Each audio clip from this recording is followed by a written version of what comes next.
Michael Andretti's ongoing attempts to enter Formula One have finally been ended, as F1 released a brutal denial of his application. The Andretti Autosport team, partnered with Cadillac, had been attempting to get into the sport since the FIA announced they would be accepting applications for new teams. The FIA doesn't get the final say on any new teams joining the grid though, and with Formula One management uninterested in adding an 11th team, they've denied Andretti Autosport's entry. Today, I'll check out what Formula One management had to say about Andretti, where the sport goes from here, and what happens to Andretti. Let's get to it. While Hamilton and Ferrari might have created the perfect distraction from the huge controversy that is happening with the Andretti bid, this story is still happening. Formula One has rejected the bid by the US-based Andretti team to enter the sport before 2026. It issued an emphatic dismissal of the bid, but has left the option open for another application in 2028.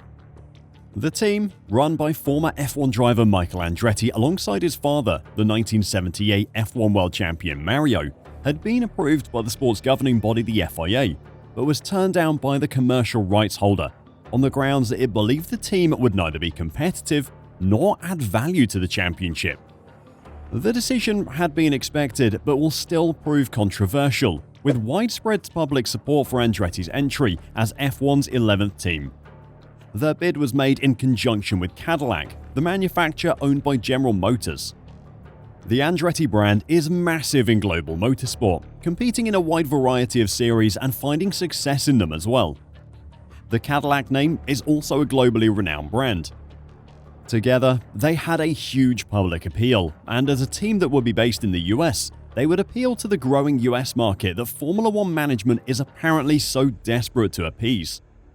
In a lengthy statement issued on Wednesday, F1 laid out the reasoning behind the rejection, but also said consideration would be given to another application for 2028, when the team would potentially have the additional weight of General Motors entering as its power unit supplier.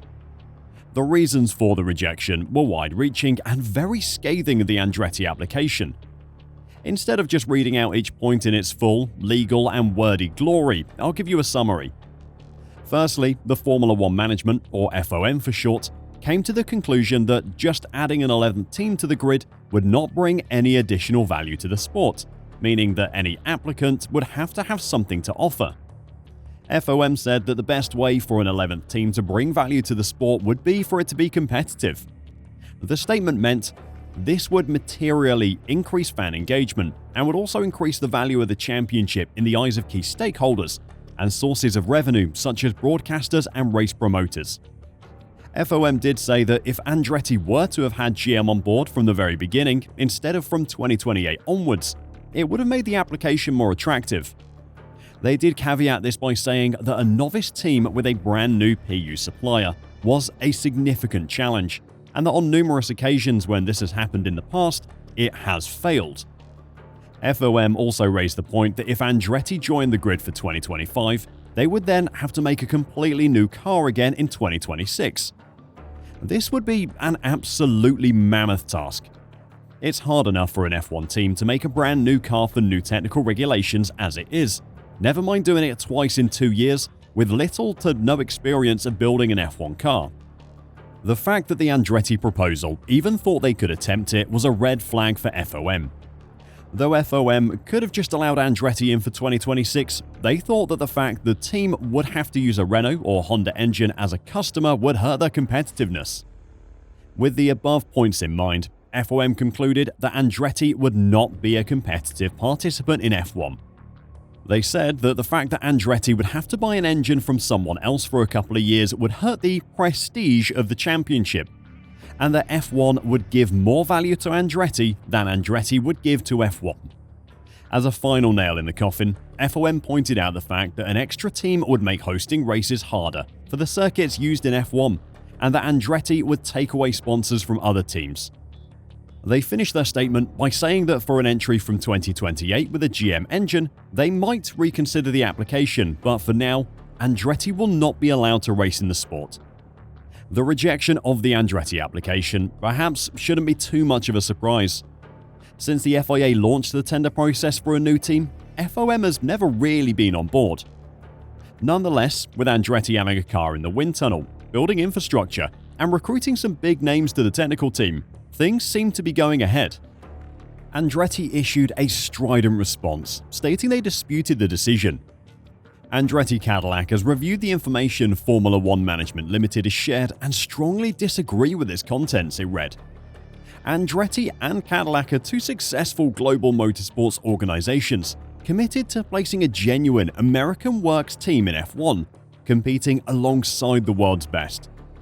We're proud of the significant progress we've already made on developing a highly competitive car and power unit with an experienced team behind it, and our work continues at pace. Andretti could still potentially take legal action, especially given the almost unprecedented situation of the bid being approved by the FIA but rejected by F1. When the FIA invited new bids for a place in the sport, it is understood to have done so without consulting F1. It was a move which further exasperated already strained relations between the two bodies that are unlikely to be eased given the FIA president, Mohammed Ben Sulayem, initiated the process and has been publicly in favor of granting a place to an 11th team. The Andretti team entry was felt by fans, especially in the US, to be a credible and realistic entry, and many have objected to F1's teams being opposed to accepting new competition. Andretti's team have enjoyed success in other series, including 4 IndyCar championships, 6 wins at the Indy 500, and the 2023 Drivers' title in Formula E. In October last year, the bid was firmly backed by Lewis Hamilton and Max Verstappen. It's an opportunity for more jobs, another 2 seats available for a potential female driver to come through, Hamilton said. It opens up more possibilities, and I think it'll be exciting for the racing. Unsurprisingly, the fallout from this has already started, and FOM and the whole sport is facing condemnation. One of the top 5 dumbest statements I've ever read, declared former Andretti IndyCar driver Connor Daly on social media in response to FOM's 20-point rejection of Andretti's bid to enter F1. Former Formula 2 and IndyCar driver Callum Ilott said he was not sure what else is missing to get an F1 entry. If they couldn't get an entry, I don't see how anyone else ever can, he added. Penske IndyCar driver Scott McLaughlin questioned why F1 had turned down a credible entrant from a country it considers a major market. A racing series wants to expand into America, he wrote, but won't allow any American teams in it. Makes sense? It's alright, take your 10 teams. We'll have 27 cars within a second in a few weeks, having zero idea Sunday morning who's going to win the race. All the very best. So what happens to Andretti now? As I said earlier in the video, the team have started recruiting and have spent large amounts of money on facilities and testing, including a car already in the wind tunnel. The team got to this stage with the blessing of the FIA, who deemed them suitable and able to compete in F1. The FIA issued a short statement to the media the morning after FOM's announcement.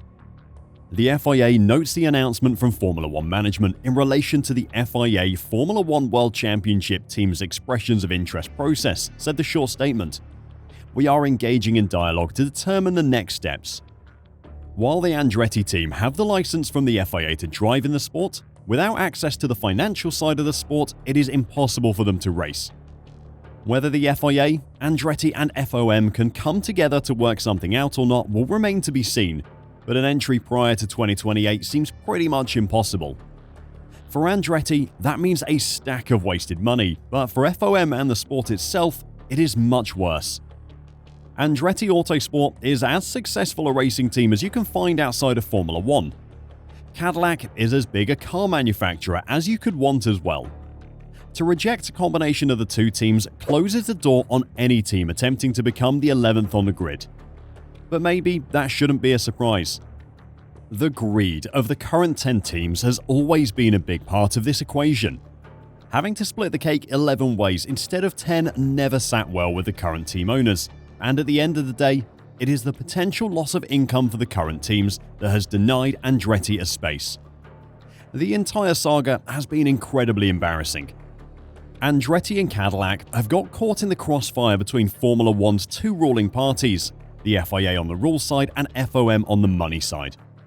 The power struggle between the two has been broadcast to the world via Andretti, and that is never a good look. But the real losers in all of this are us, the fans. A new team would have been an exciting addition to the grid and would have given the growing American fan base, which I know many of our viewers are a part of, a team to really get behind. A team that is run by a big motorsport organization as well.